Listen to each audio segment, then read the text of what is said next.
नमस्कार साथियों। आज हम बहुत ही महत्वपूर्ण विषय के बारे में बात करने जा रहे हैं। बच्चों को ज़्यादा दिक्कत रहती है हाई स्कूल से लेकर के इंटरमीडिएट तक।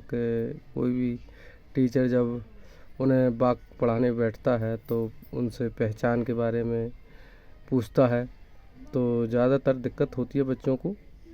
चाहे हमारे 6 से लेकर के इंटरमीडिएट तक के बच्चों को बहुत ही दिक्कत होती है कि टेंस ही बच्चों को टेंशन देते रहते हैं। तो आज मैं उनकी टेंशन ख़त्म कर ही दे रहा हूँ।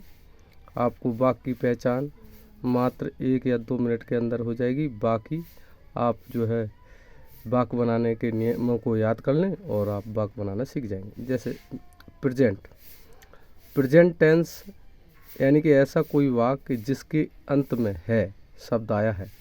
इस पे मात्रा चाहे है हो जाए, हो जाए, हूँ हो जाए।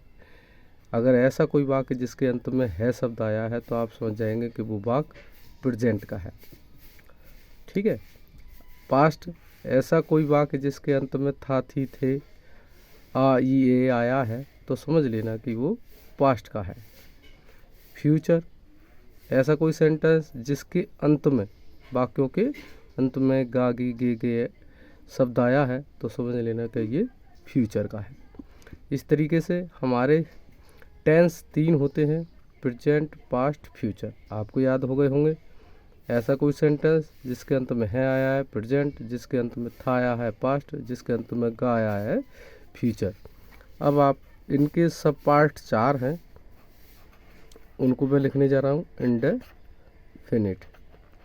इंडेफिनिट। कोई भी सेंटेंस अगर जो इंडेफिनिट है तो ता शब्द क्रिया में होना चाहिए। किसमें? क्रिया में। अगर क्रिया में ता शब्द है तो सोच लेना वो वाक्य इंडेफिनिट है। कंटिन्यूअस का मतलब ऐसा कोई वाक्य जिसके में रहा, रही, रहे शब्द आएगा तो वो कंटिन्यूअस रहेगा।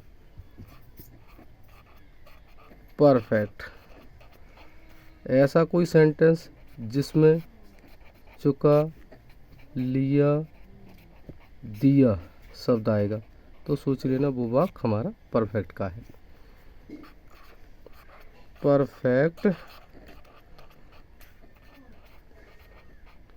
कॉन्टिन्यूअस, ऐसा कोई सेंटेंस जिसमें समय शब्द आए, क्या शब्द आए?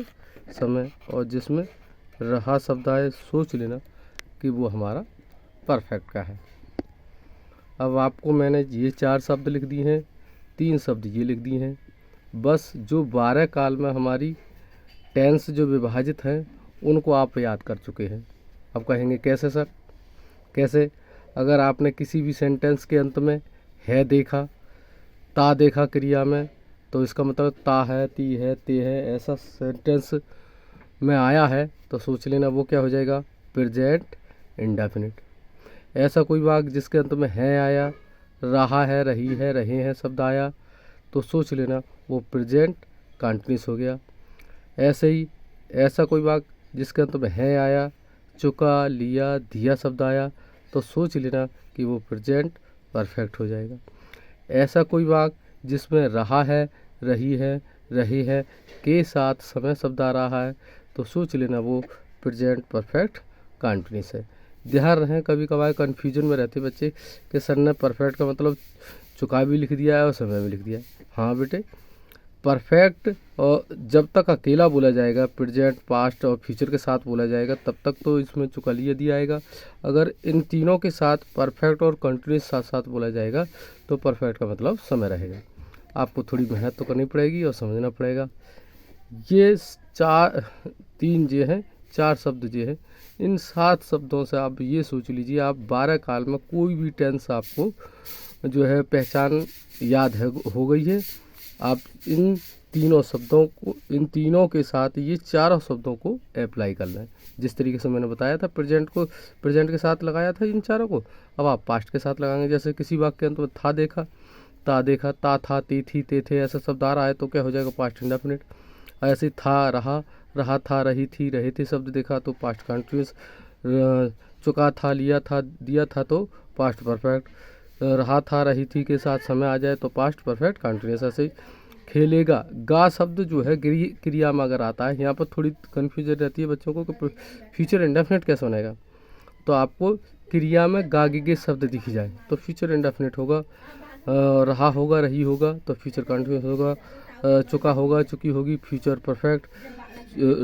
रहा होगा रही होगी के साथ समय आएगा तो फ्यूचर परफेक्ट कंटिन्यूस। धन्यवाद। अगर समझ में आ रहा है तो मुझे सपोर्ट करें, मेरे चैनल को सब्सक्राइब करें, कमेंट ज़रूर लिखें। धन्यवाद।